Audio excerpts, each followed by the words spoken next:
Good evening everyone. कैसा हुआ बेटा आज आपका 12th क्लास का हिस्ट्री का एग्जाम? मैंने तो जब क्वेश्चन पेपर देखा तो मेरा मन बहुत खुश हो गया। हाँ, ये कह सकते हैं कि एक दो एमसीक्यू क्वेश्चन थे जो आपको ट्रिकी लगे होंगे, अदरवाइज जो 3 मार्क्स और 8 मार्क्स के क्वेश्चन थे वो बहुत ही इजी लेवल था उनका। तो आई होप कि आपका एग्जाम अच्छा हुआ होगा। चलिए एक बार ये मेरे हाथ में ना सेट नंबर 1 है, इसके एमसीक्यू क्वेश्चंस और थोड़े से लॉन्ग शॉर्ट क्वेश्चंस को एक बार देख लेते हैं कि इनके आंसर क्या थे। स्टार्ट करते हैं। क्वेश्चन नंबर 1 था विच of the following is correct regarding Harappan script. तो इसका आंसर था सी, क्योंकि आपको पता है कि जो हड़प्पन स्क्रिप्ट है वो अभी तक डेसिपर्ड नहीं हुई है, यानी कि उसको अभी तक पढ़ नहीं पाए हैं। क्वेश्चन नंबर 2 है, इसका आंसर था C, Banawali and Cholistan. Question number 3 था एसर्शन रीजन वाला। जो एसर्शन रीजन था both A and R true and the R is the correct reasoning of A, यानी कि आंसर था इसका जो ऑप्शन ए था। उसके बाद क्वेश्चन नंबर 4 था जिसमें आपको जैन धर्म से रिलेटेड कुछ बातें बताई गई थी, तो आपको बताना था कि उसमें से कौन सी सही थी। तो इसका आंसर है आपका सी, यानी कि फर्स्ट, सेकंड एंड फोर्थ, ये तीनों स्टेटमेंट जैनिज्म से बिल्कुल रिलेट कर रही थी। क्वेश्चन नंबर 5 था जिसमें आपको मैच करना था, तो इसका जो आंसर है वो है सी। क्वेश्चन नंबर 6 है, प्रभावती गुप्ता के बारे में बताया गया था कि Prabhavati Gupta is the best known for which of the following roles. तो हमने अपनी बुक में सेकंड चैप्टर में पढ़ा था कि daughter of Chandragupta second and the wife of Vakataka kings, तो यानी कि आंसर है इसका डी। उसके बाद ये पिक्चर था, इमेज बेस्ड क्वेश्चन था, ये आपने देखा होगा कि लेसन नंबर 4 में ये आपने इमेज देखी होगी। तो इसका आंसर है बी, कैलाशनाथा टेम्पल। तो ये कैलाशनाथ का मंदिर है।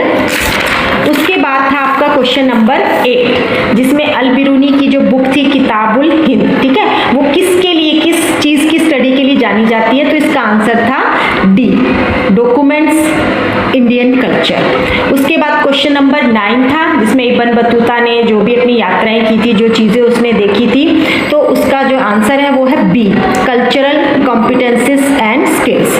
अब है क्वेश्चन नंबर 10, जो कर्नल कॉलिन मैकेंजी थे उनके बारे में कौन सी स्टेटमेंट करेक्ट है। तो इसका आंसर है आपका ऑप्शन देखेंगे आप ए वाला, जिसमें first, second and third statement सही है, जो फोर्थ स्टेटमेंट है वो गलत है।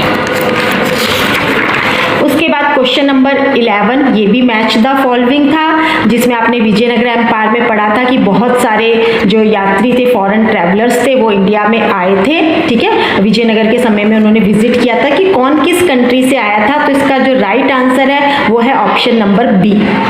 क्वेश्चन नंबर 12 है, क्वेश्चन नंबर 12 में हमने पढ़ा था जो सेकंड बुक से, जो हमारा 4th चैप्टर था सेकंड बुक का मुगल्स वाला, तो जो एग्रियन हिस्ट्री है उसको जानने का हमारे पास जो मेजर रिसोर्स क्या है, हमने पढ़ा था कि जो सबसे इंपॉर्टेंट जो बुक है वो है आईने अकबरी, जो अबुल फजल के द्वारा लिखी गई थी। क्वेश्चन नंबर 13 है जिसमें 16th और 17th सेंचुरी में जमींदारों के बारे में जो सबसे सही स्टेटमेंट है वो ये है कि जमींदार collected revenue on behalf of the state, यानी कि वो राज्य की ओर से रेवेन्यू कलेक्ट करते थे, यानी कि ऑप्शन नंबर बी। अब है आपका क्वेश्चन नंबर 14, ठीक है। क्वेश्चन नंबर 14 था, ये थोड़ा सा बच्चों को लग रहा था कि कबीर का कौन सी बात है जो आज के समय में रेलिवेंस करती है, तो इसका जो आंसर है वो होना चाहिए डी। क्वेश्चन नंबर 15 है कि जो संथाल रेबलियन हुआ था 1855 में, उसका सही कारण क्या था, रीजन क्या था, वो था इसका ऑप्शन डी के हैवी टैक्स लेते थे, उनकी जमीनों को भी वो एनेक्सेशन कर लिया करते थे। क्वेश्चन नंबर 16 है find the odd one out regarding the permanent settlement of 1793, यानी इनमें से कौन सी ऐसी बात है जो परमानेंट सेटलमेंट से के रिगार्डिंग ऑड है, अलग है, विषम है। तो इसका जो आंसर था वो है डी।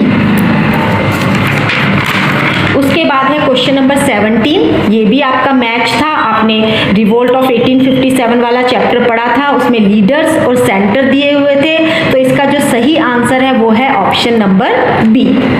क्वेश्चन नंबर 18 था जिसको आपको एक करेक्ट क्रोनोलॉजिकल ऑर्डर में लगाना था, फिर बताना था कि उसमें कौन सा ऑप्शन सही है। तो जैसे इसमें था making of the constituent assembly, Jallianwala Bagh, quit India movement, Gandhi Irwin pact, तो बता रखा है कि मैंने कॉन्स्टिट्यूएंट असेंबली थी 46, Jallianwala Bagh 1919, quit India 1942, Gandhi Irwin pact 1931, उस हिसाब से आपका ऑप्शन नंबर बी सही है। अब है क्वेश्चन नंबर 19, सब्सिडरी अलायंस को लेकर था, ठीक है। आंसर है, यहाँ भी बच्चे थोड़े से कंफ्यूज हो गए कि मैम हमने तो ये लगा दिया, लेकिन इसका सही आंसर है D, protection of native tertiary by British. Question number 20 है, ये भी बच्चों को थोड़ा सा ट्रिकी लगा क्योंकि इसमें जो कुछ नाम थे ये हमारी बुक में अभी मेंशन ही नहीं थे जब हमने लास्ट चैप्टर पढ़ा था फ्रेमिंग ऑफ द कॉन्स्टिट्यूशन। तो मेरे हिसाब से इसका आंसर बी है, यूनियन पावर कमेटी में, क्योंकि नेहरू जी भी, अंबेडकर, ये सभी चाहते थे कि जो सेंट्रल गवर्नमेंट है वो पावरफुल होनी चाहिए। क्वेश्चन नंबर 21 था, identify the member of constituent assembly. तो ये इंफॉर्मेशन थी, ये हमने 11th क्लास में भी पढ़ा था। He was the president of the constituent assembly, ठीक है, तो इससे आपको पता ही चल गया था। या तो फिर he was the first president of the independent India, पूछते कि स्वतंत्र भारत के पहले राष्ट्रपति या संविधान सभा के अध्यक्ष कौन थे, तो सही जवाब है राजेंद्र प्रसाद। तो ये आपके 21 MCQ थे बेटा।